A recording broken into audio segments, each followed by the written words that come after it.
Welcome to our digital friends. I'm Brad Edwards. We are the CBS 2 investigators, Sama Assad, Dave Savini. We're talking about the polluters, breaking the big story. Before we go deep into that, we want to talk about, Dave, your story. It is a biggie. It is one that will have ramifications and ripples for some time. It is about a polluter, and what's most fascinating about this is a court deposition, sworn under oath, former employee. It's gripping, it's grueling, it's must-see TV. Why is it so? Well, Brad, you know, when you dig into these environmental type of stories, you've got companies, David versus Goliath. You have the homeowners, you have people that worked at these companies where the dumping or the contamination occurred for decades. A lot of these things happened in 20, 30, 40 years ago. Some are still ongoing. But when you have cases like this and you're investigating them, you have to go find the key players and you have to find the humanity. Because it's not just a story about some company that dumped solvents into the ground or spewed it into the air. It's about the people that live in that community and the workers at those companies. Because when those workers break their silence, things happen. Do you solemnly swear or affirm the testimony you're about to give is the truth, the whole truth, and nothing but the truth? Yes. Because they're the ones that come forward, and we deal with whistleblowers who say, this happened at the company while I was there. I was a worker, I couldn't stop it. I needed the job, but now I have a conscience. And today when I see that people are sick, I've got to say something. So now we've got a brand new case that we're working on, and we've worked on many of these. And it's a small town in the Chicago suburbs, and it involves a couple of companies.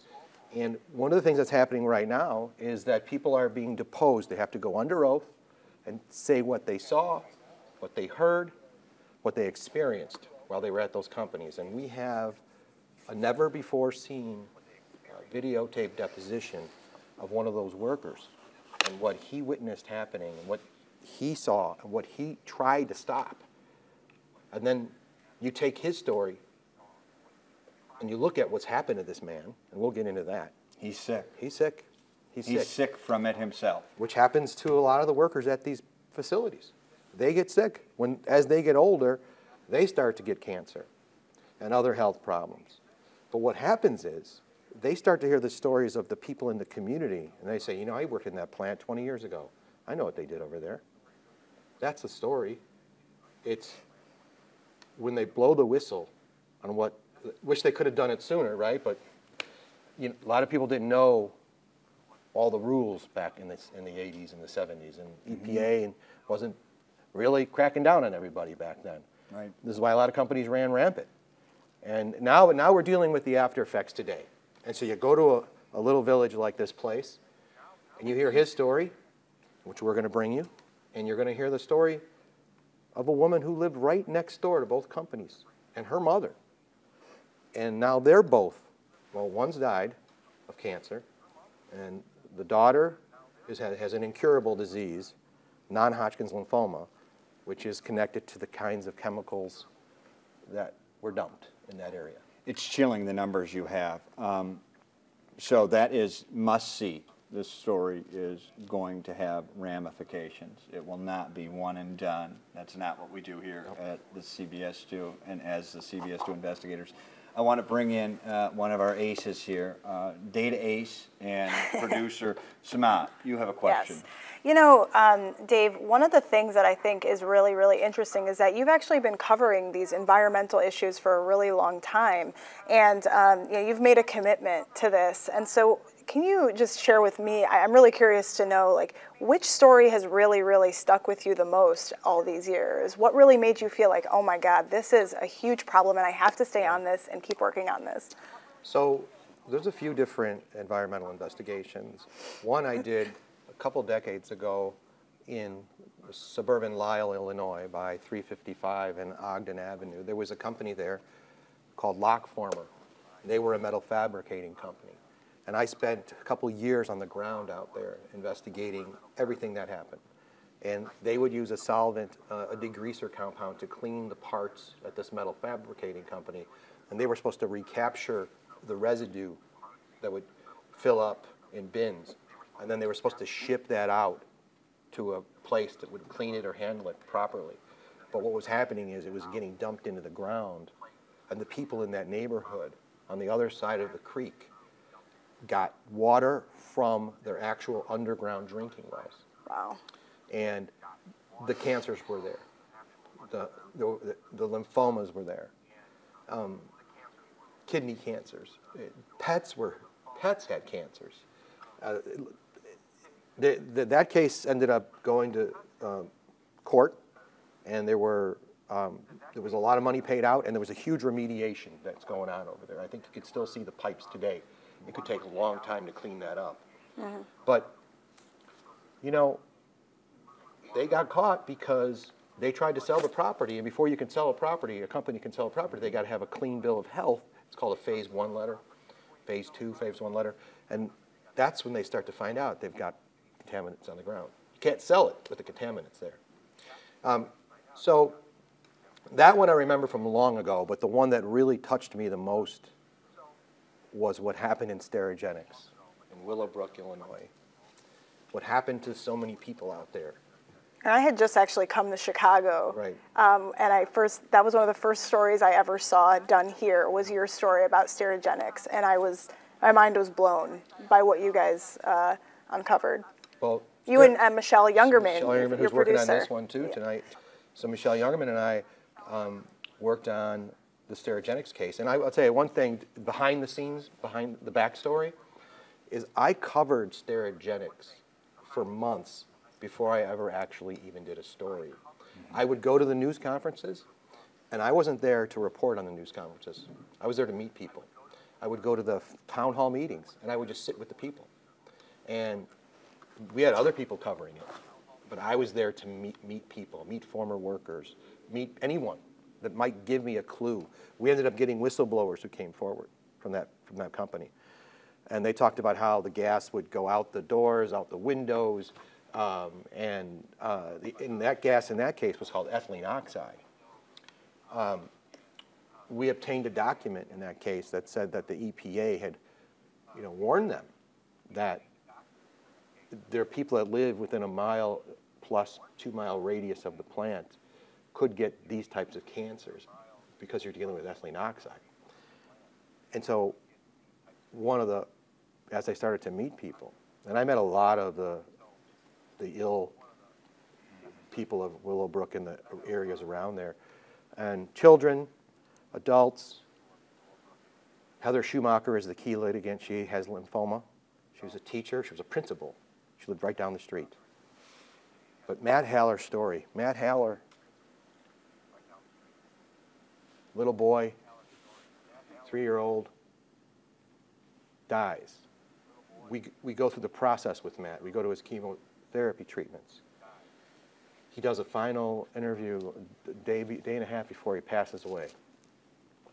What Matt Haller wanted was he wanted someone to change what was happening, some requirement, some regulation, so that his son would have a better life and other people's sons. Now, he doesn't know. He said, if this is what caused my cancer, that's a horrible thing. And it's that uncertainty. But when you know there's a polluter in the area, you can't rule them out. Mm-hmm. And so Matt led his words, his passion to have change, led to the Matt Haller Act, which got passed, which makes it virtually impossible. It's very, very heavy regulations on what a company can emit with ethylene oxide, which is a known carcinogen. So it was your reporting that led to the act, that led to the passage, that led to a new law. And when we talk about these cancers, too, a lot of these are really non-genetic cancers, not something I get from mom and dad, something that are specifically tied to chemicals in the environment. You've seen this play out a number of times. You've listed 2 examples that you've covered from nearly beginning to end as Sterigenics continues. What are you seeing in this case? And we're being vague because this will be a story you only see on CBS too, so we're being vague about some of the details. What are you seeing about the footprint of cases, the number, the quantity that rings true in polluter cases. In a town of 500 people, on their street alone, next to these companies, they say they know of at least 30 people who have either died of cancer or have cancer. And that's the street that is directly connected to basically both companies. And there was a grammar school in between it all where these kids walked to school, got bussed in. The scope is very hard to say because until we start to tell these stories, if they don't do a genealogy study or a cancer cluster study, people move away over 20, 30 years. They've moved on. People have moved from those small towns. Well, and it takes decades, right, for maybe a community or a town to actually know what maybe the cause is or why there are a handful or more people getting sick. So it can take a while, well, right? Like cancer itself, it literally and figuratively takes time to metastasize. Right. They didn't know what they were putting in the ground 40 years ago until 2020, and now there's a lawsuit, and like you said, we know of dozens, and we know once your story airs, we'll hear from more. It's usually what happens. Not only do we usually hear from more of the people who got sick, we tend to then hear from more workers, former workers, willing to blow the whistle. Mm-hmm. And these are our ancestors, right? These are our grandfathers and dads who worked blue-collar jobs, doing what they were told, not knowing what they were putting in the river, not knowing the science behind what was in that, barrel.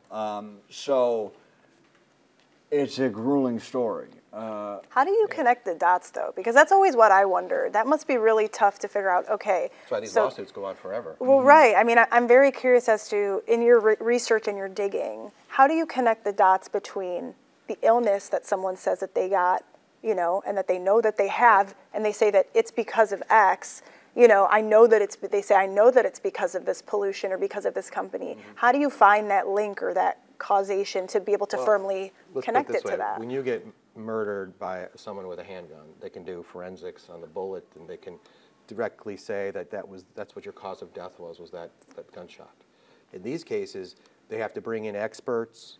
They have to do complete studies on the types of cancers they have had, rule out genetics, rule out other chemicals, and then you start looking at what was there, what was the concentrations of the chemicals. And when you start hearing about TCE, which is trichloroethylene, vinyl chloride, which is created over time from TCE, it breaks down, becomes a vapor, very dangerous gas, can come up in through your foundations of your home. Now you're being exposed by that vapor. And then dichloroethylene is another one of the ones that is sort of the daughter of TCE. You often hear about PCE, which is called PERC, associated with dry cleaners. Mm-hmm. These are all these kinds of chemicals that were being used for years in factories and plants to clean equipment. So you're saying you basically had to become an expert on the science of it all so you could understand. And you also have to look at where the plants are and where the groundwater that you don't see underground. It's called an aquifer, and the aquifer is a body of water that runs underground, and you want to look at what the current or the flow pattern is of that aquifer. And is that aquifer headed in the direction of those homes? Really interesting. And so then you start looking at the testing that occurred on those streets. And it will eventually, like in this case, be, no matter what, a David versus Goliath. David being the little guy that's left behind, that's sick, that has fallen ill. Goliath will be in some way, shape, or form the company. And it will then be often doctor versus doctor, high-paid doctor versus the everyman doctor, and it will come down to court. But the numbers typically speak for themselves. I mean, when 30 people have cancer on one street, flanking two businesses where now we know workers say, yeah, I dumped that. Oh, boy, that's a bad chemical. That was a terrible solvent, and it is linked to X cancer, Y cancer, Z cancer. You've got that here, right? You have that, and you also have not just that street, you also have a school that had kids go there for years, and those kids didn't actually live. They got bussed in from other neighboring towns. So you got to trace those people too eventually. So, Dave, Matt Haller, such a critical component, a critical part of exposing this issue with Sterigenics. Tell me a little bit about him. I just think of a few words, courageous, a father, dedicated father, a hero. Could be your brother, could be your son. Just a good guy, loved by many. What would Matt Haller want the public to know? He would, well, first of all, he would love the fact that he did make a difference and that we're talking about him today because of his legacy and the Matt Haller Act and the new regulations on companies that deal with ethylene oxide, the very, very toxic gas. Your humanization of the Sterigenics case was really through the eyes of Matt Haller. And I remember the story, the last story you did, as Matt, a young dad, was truly actively dying of cancer. And it was a remarkable testament to just how much communities can suffer from environmental dumping. Let's take a look at that story. Good evening, I'm Brad Edwards. And I'm Erica Sargent. He battled cancer and fought to get the word out about a dangerous chemical coming from a plant near his home. And before he died, Matt Haller wanted to share a final message with our Dave Savini. Dave? Brad and Erica, I first met Matt in January. When I learned he entered hospice care last week, I stopped by to say goodbye. But Matt wanted us to get the camera to do one final interview about his fight and the community he loved. Oh, yeah, oh man, we had some good times. Two cousins spend time together reminiscing about what was. Years of trips that had them flying high, especially Matt Haller, who dominated the slopes. And here, just last year, Matt even managed to make one more guy's trip to Utah after starting chemo treatments for stomach cancer. The barrel is empty, and there's not much left, but I'm going to fight. I'm going to fight, and I'm going to fight. These are pictures of Haller, full of life and thinking about his future, before the cancer ravaged his body. Oh, I'm down to 100 pounds. I've lost almost 100 pounds. When we first met Matt Haller in January, he was undergoing chemotherapy. He wanted to speak out because he was concerned his cancer may have been caused by ethylene oxide from this medical supply sterilization company, Sterigenics. To just think that, wake up one day and that this company could have been literally behind my death is it's utterly shocking. As he fought for more government oversight into ethylene oxide emissions, he also struggled to live longer and create a few more memories with his wife Colleen and son Cullen. My son's 4 years old, and you really wonder, is he going to remember me? I'm not going to be able to teach him how to play hockey, and so much loss. When you look forward, you just see loss. 2 months after that interview, he wanted to do one more final interview, even though he knew it was hard to see him this way. Though his body was failing, his spirit was full, and his mind was clear. And they're just trying to keep you comfortable now. Now I'm just, now it's all about easing into, the unknown. Questions about whether Haller's cancer is linked to ethylene oxide in part dates back 35 years. The CBS 2 investigators obtained this 1984 letter written by the Illinois EPA. It warns the company, then Griffith Laboratories, of cancer dangers associated with ethylene oxide, listing cancers of the pancreas, bladder, brain, central nervous system, and stomach. Everything needs to be uncovered here. Everything needs to be uncovered. Haller shared his story hoping someone would listen and investigate the cancer cases in Willowbrook, the community he lived in for 9 years. Well, my fight has become all about whistleblowers. He wants more whistleblowers to come forward, like these two former Sterigenics employees who spoke exclusively to us, claiming the EPA did not know the actual amount of ethylene oxide released by the company. You believe they were sending more of this stuff out their stacks, out their side vents, out their doors than they ever reported to the EPA. Definitely. It's hard because I work there. It's hard to sleep at night. What was your reaction when you finally did see the whistleblowers coming forward to us? Oh, it was like a dream come true. I couldn't be happier. It's what it's all about for me now. Whistleblowers, whistleblowers. Come forward, tell your story. Tell us what you know.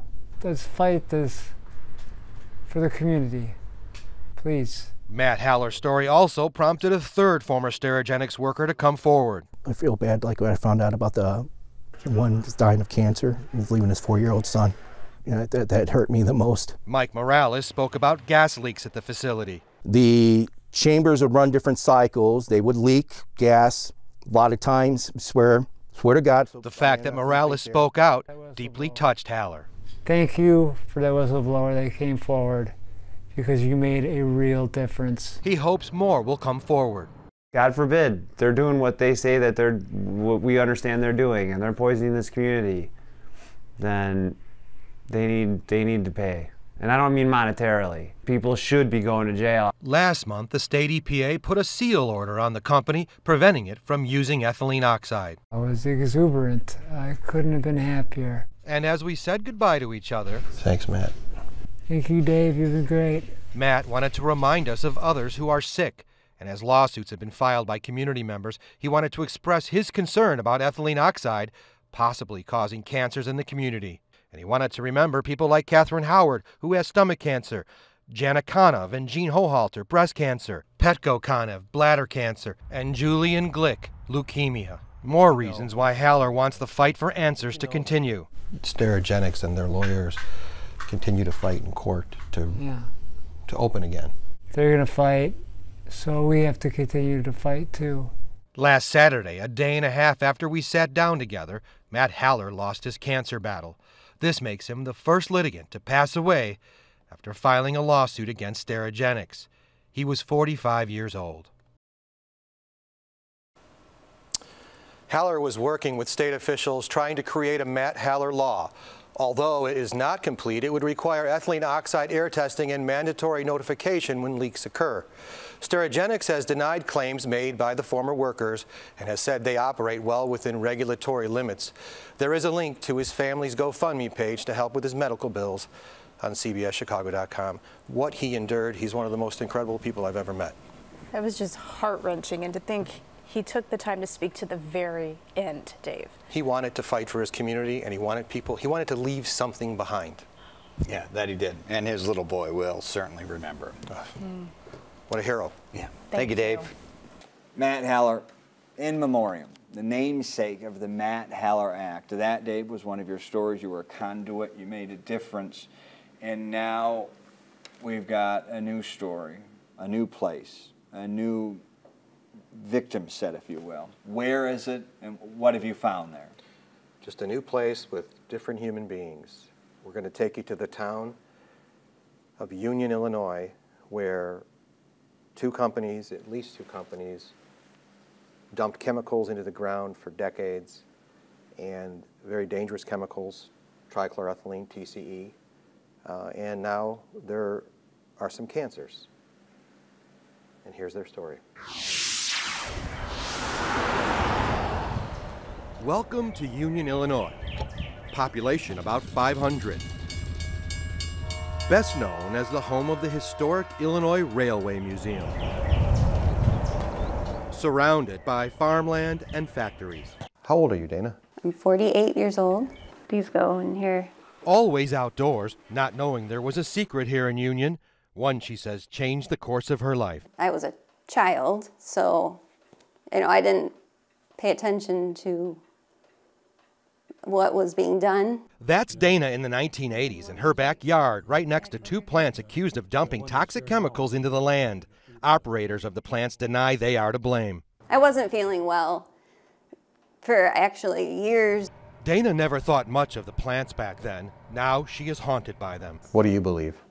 I believe that for 20 plus years that I was slowly poisoned with these cancerous chemicals.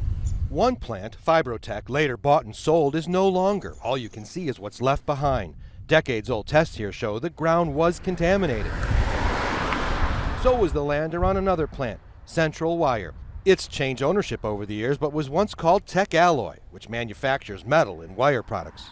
These square-shaped pipes are monitoring wells drilled deep in the ground to keep tabs on pollution. This monitoring well is right at the end of Dana Harper's old street.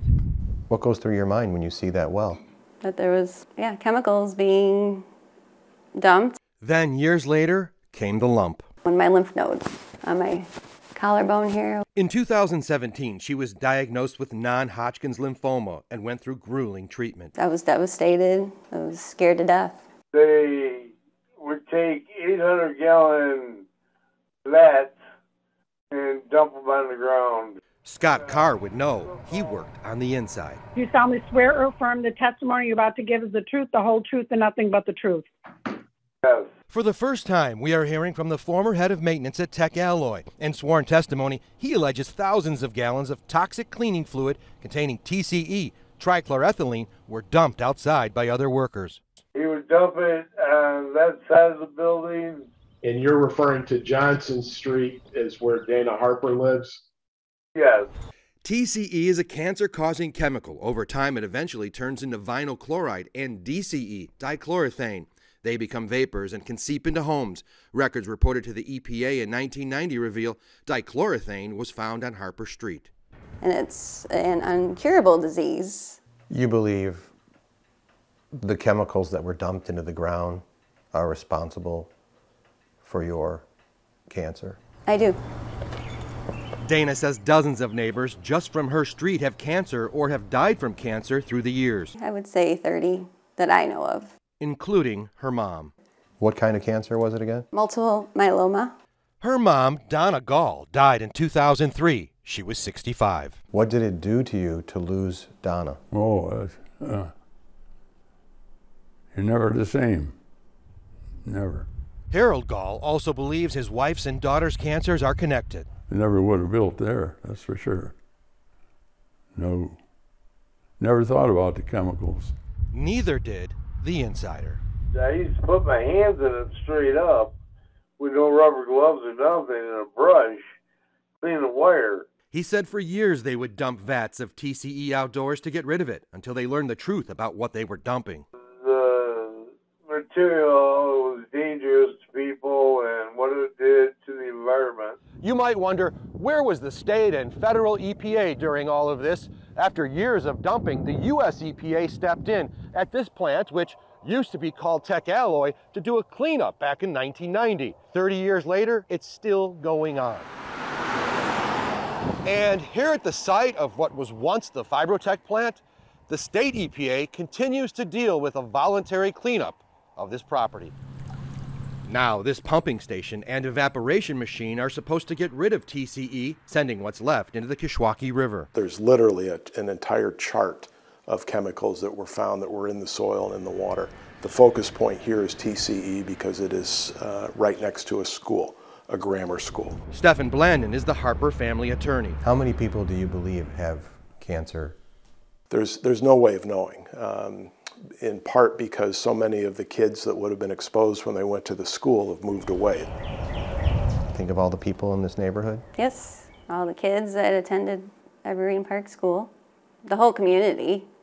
I always felt that these companies came to Union because it's a small community and they can get away with more than they could have. At the cost of the community. Yes. Remember Scott Carr? He's not only an insider, he's also sick.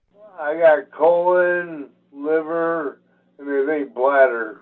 During Carr's deposition, you can see at first he rubs his arm. Later, he begins to bleed. And by the end of the deposition, it's worse. And how long was it expected or projected to take to clean up the rest of the plume? We're going to be long dead. Fibrotech stated they did not use TCE and PCE. Central Wire, which bought Tech Alloy, claimed it complied with safety standards. So far, 8 other people from her neighborhood are also suing and say they got sick. Harper wants new tests performed at her old grammar school. Dave Savini, CBS 2 Investigators.